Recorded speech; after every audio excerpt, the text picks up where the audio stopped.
I think that one of the issues around this is that, and you see it in Melbourne particularly at the moment with, just take the Favola incident. Brendan Favola is, for those who don't know, Carlton footballer, got drunk at the Brownlow courtesy of Crown Casino, giving him plenty of fluid, and courtesy of Channel 9 giving him a camera so we could all see it. Is now, the AFL went ballistic about him and threw him out because that's enough, 3 times and you're out. If he hadn't been, the point is that if that had been hard drugs, the AFL would be campaigning long and hard now, saying this is outrageous, we've got to do something, we don't want drugs. Favola was only picked on because he, got caught and because he's had a few times earlier. But they have a hypocritical view in the AFL about alcohol as opposed to harder drugs. And I think that's where sporting bodies have been very, very inconsistent. And there's also, I just take, when I got a 12-year-old, almost 12 on Tuesday, son, he talks about drugs as though it's, bad and it's cops and robbers, but he doesn't have the same view of alcohol. Yeah. Because they're the mess, and he doesn't have the same view of KFC and McDonald's, I can tell you. Yeah. Okay, I think we've got a question up the back there. I've got a gentleman in white, sir. Come on.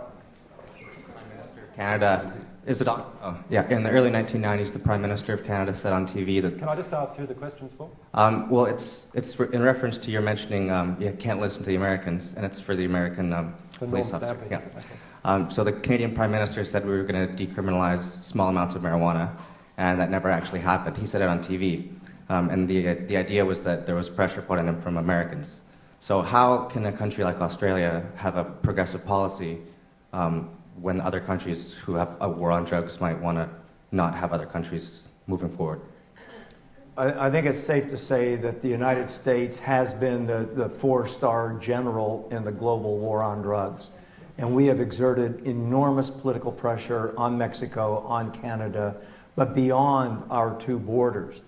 And I think it's safe to say that things are changing in my country. And I'm very, very pleased to say that about 3 or 4 years ago, Vicente Fox, the president of Mexico, asked his parliament to give him a decriminalization bill that he could sign. They in fact delivered such a bill. He got a call from Washington. He vetoed what he had asked for. Stephen Harper, the Prime Minister of Canada, gets enormous pressure from the Drug Enforcement Administration and from the previous administration.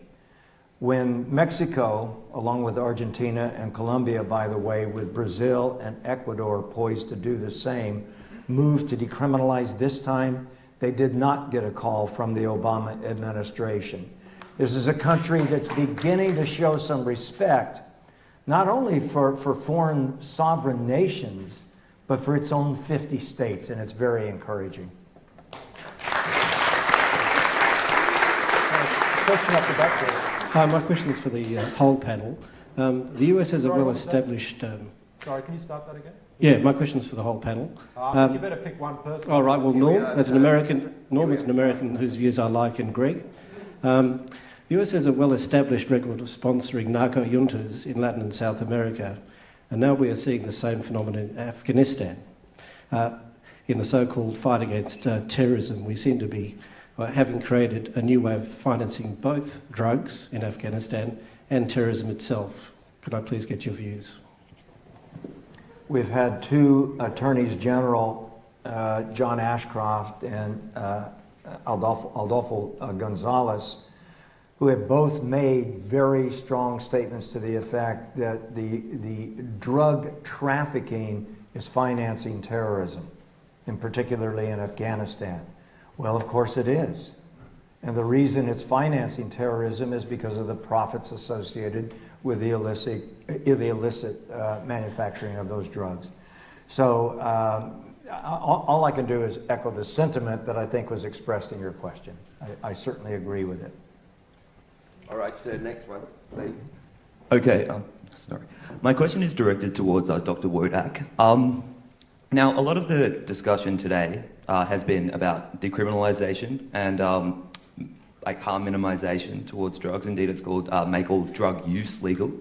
My question is about the supply side. Because so many of the problems you mentioned, and indeed all the ones that were mentioned, outside of the actual solving of the issue, are to do with the supply side and the fact that the drugs are supplied towards criminals and drug users. Their health is left in the hands of who are criminals who have no regard for the consequences of what they're supplying to these users whatsoever. Shouldn't the ultimate aim be to legalise these drugs on the supply side? And isn't ultimately the best harm minimisation policy to make all drug use and drug supply legal?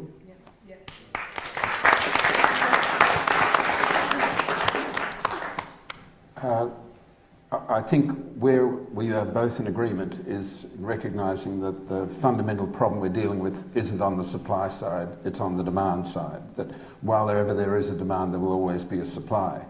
And so, in fact, Donald Rumsfeld was asked at his hearings before becoming Secretary of Defence whether he would get the US military involved in the war on drugs if he became Secretary of Defence, and he said exactly what I just said to you now. It's not a supply problem, it's a demand problem. So I agree with the comments that the political elite really understand much of what we've been saying this afternoon. It's not a surprise to them. So if we're going to recognise that wherever there's a demand, there will always be a supply, and if there's no legal supply, other sources of supply will emerge. And I think most of us recognise the truth of that. The question is, what kinds of supply systems can we get through the political maze? Because there's no question that the political maze it's difficult to thread through the political maze. And I think we'll, in some cases, in the case of cannabis, it's very clear to me that the only realistic option in dealing with such a large market, we've almost got as many people smoking cannabis every year in Australia as smoke tobacco. So when dealing with that sort of market, the only possible operation is one where we have a taxed and regulated product. Heroin, cocaine and amphetamine markets are relatively small. They involve much smaller numbers of people.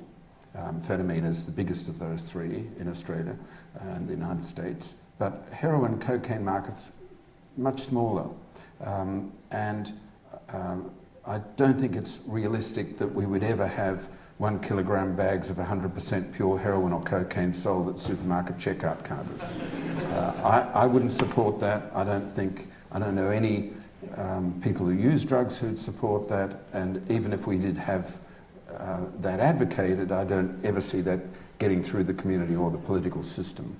So what is realistic, I think that prescription controls like we have for methadone are a realistic way that we can get some advance here, and I think that would soak up a lot of the problems. But there would still be a black market. I think there always would be a black market. Tobacco is a legal product. 10% of the Australian tobacco market is illegal in Australia today. Chop chop accounts for 10% of the market. So I think we have to try first of all to get as much of the market as we can from the illegal black market into a white market. And then, as I said before, I think we'll have to try and come to some sort of imaginative arrangements with small quantities, fairly dilute.